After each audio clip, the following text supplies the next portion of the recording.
Let me start this morning by saying sometimes we often misunderstand God because we assume that His time is the same thing with our own. One problem men have with God, mostly me, is that sometimes we go to the market and buy a very good wristwatch and give to God to wear. But sometimes His own time differ from our own. Most cases we seem to feel that His promises did not come to pass because we refuse to understand and bring the link between the time of God and the promise of God. Every promise God made has a specific time. When you don't understand the two, you'll be tempted to misquote Him. I want to speak on a topic, the promise of God and the time of God. The promise of God and the time of God. We read a story of our father in the Lord, Abraham. One of the days I picked a book, and as I was reading the book, I come in contact with a story, even though unconfirmed story. But I'll be borrowing from that story this morning in the message we'll be preaching. The writer of that story gave an illustration of a man whom he said the father used to deal on gods and images. And he said the father has a big warehouse where he stored those gods. And every morning he will send one of the sons to go and give food to those images and gods. One day he sent one of his sons, which the writer referred to be Abraham, to go and feed those images. And he brought the food at the center of the hall, and instead of giving the gods food in their mouth, he said, "Oh ye gods, your food is ready, come and eat." And the gods waited. He waited. They didn't move. They didn't talk. None of the gods make any move to come and eat. And the young boy picked a fence and carry a heavy stick. When he come to one of the gods, he will hit that one, go and eat, and he will scatter that one. The writer continued. He said, until he pieces all the gods there, and fear came on the young boy. He looked at one of the big one. He went and tied a stick on the hand of that big one and locked the warehouse. When the father entered, he was so furious, calling all the children who have done this. He said, "You are the one that brought the food." He said, "Sir, maybe they are fighting for the food.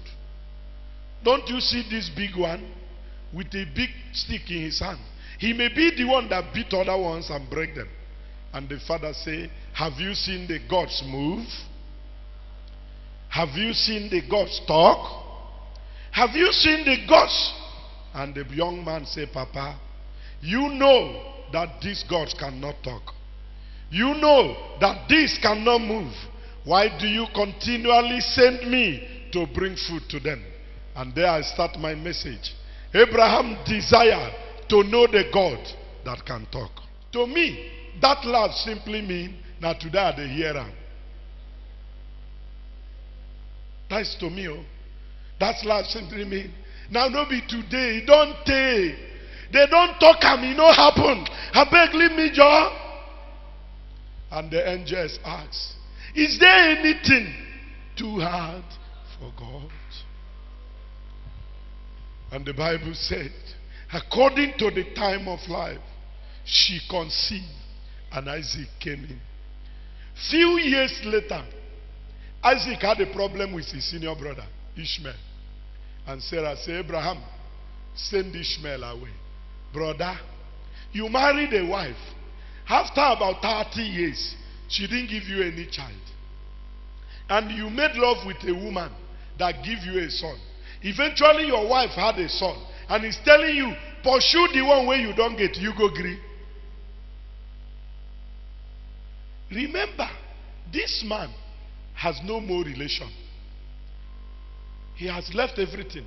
He doesn't have a brother to inherit. He doesn't have anybody to share with. He's alone just because of the Lord. And the wife is saying, pursue your, even though Ishmael is not the brother of Sarah, but Ishmael is the brother of Abraham. Abraham went to the Lord, and the Lord said, obey your wife. Abraham returned, said to Ishmael and the mother, and they leave. He watched them, left the compound. He watched them cry and go. He knew he only had one son, nothing else remaining again. But yet, Abraham believed that he that calleth is faithful. At a point, the Lord said to Abraham, I want to eat pepper soup. And he said, no problem, there are many cows. The Lord said, kill Isaac, the only remaining one. Abraham will return and say, what kind of God are you? What kind of God are you? I left everything for you. I am left with nothing again. My first child you say I should send away. The only one remaining. But Abraham may return that day. Sat down.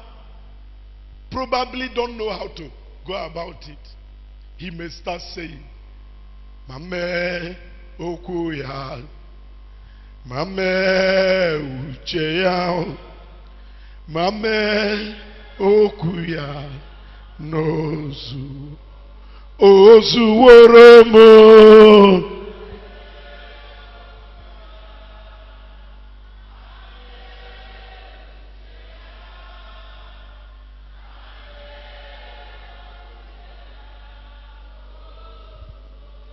I can see tears coming out of his hands. I can hear a question, have I made a mistake?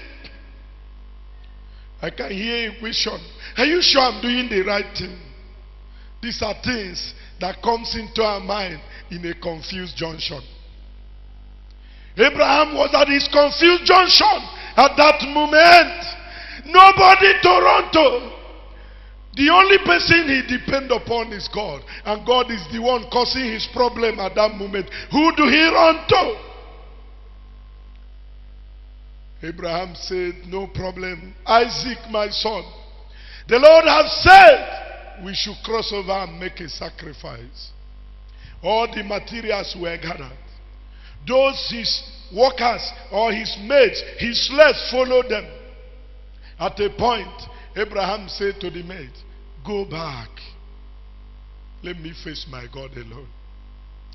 What does that mean? Go back. When God has spoken, you don't need counseling. When you are sure God is talking to you, brother, you don't need counseling. Abraham said to them, go back. Don't distract me. Let me go and face my God alone. I've been following him. I will follow him to the end. Immediately the maids left. He left Abraham and Isaac alone. And Isaac raised a question. My father, we have the firewood. We have the knife. Everything is here.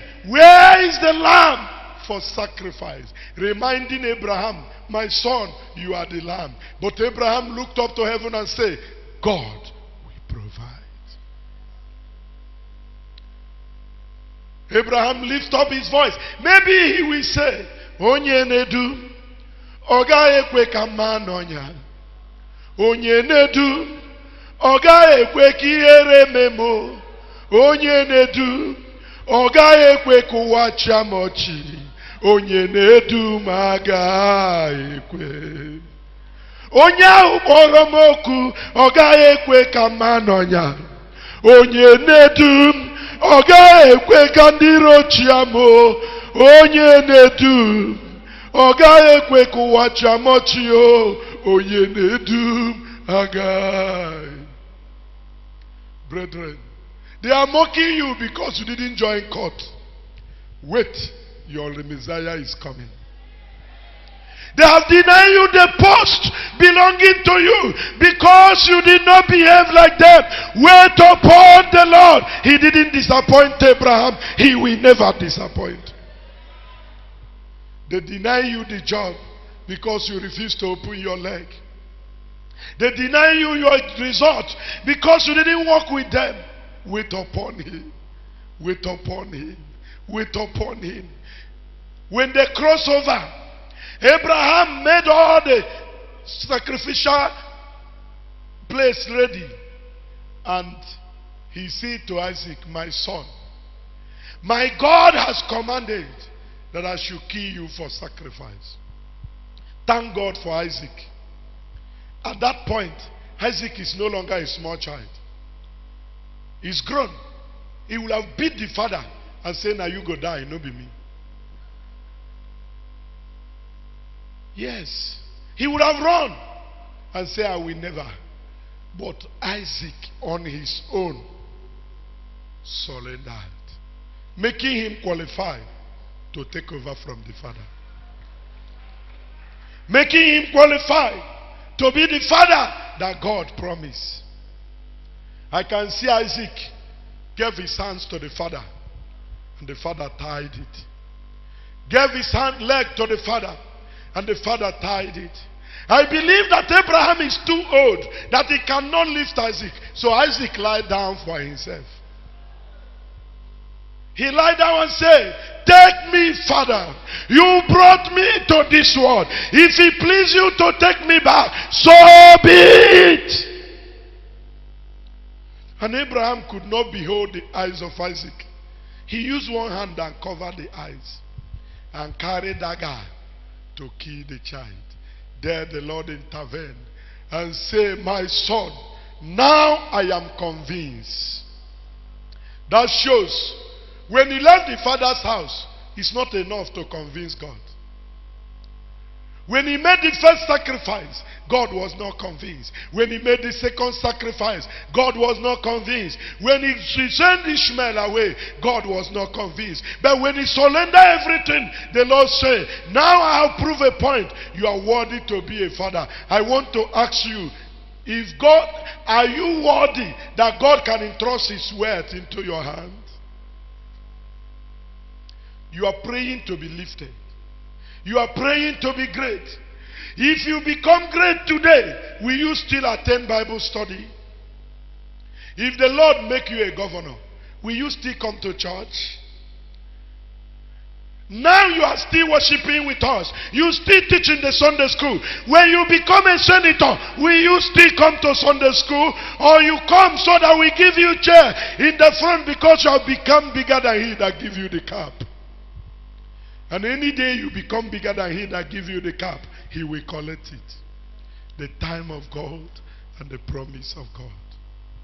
Today, me and you are the children of Abraham. The Lord has made his children like the sons of the earth. The promise has come to pass. But nobody knows that that promise will last over 2,000 years. Over 4,000 years to come to pass. But today, we are enjoying it. What is that? He has promised you. He will keep to it. Bow down your head.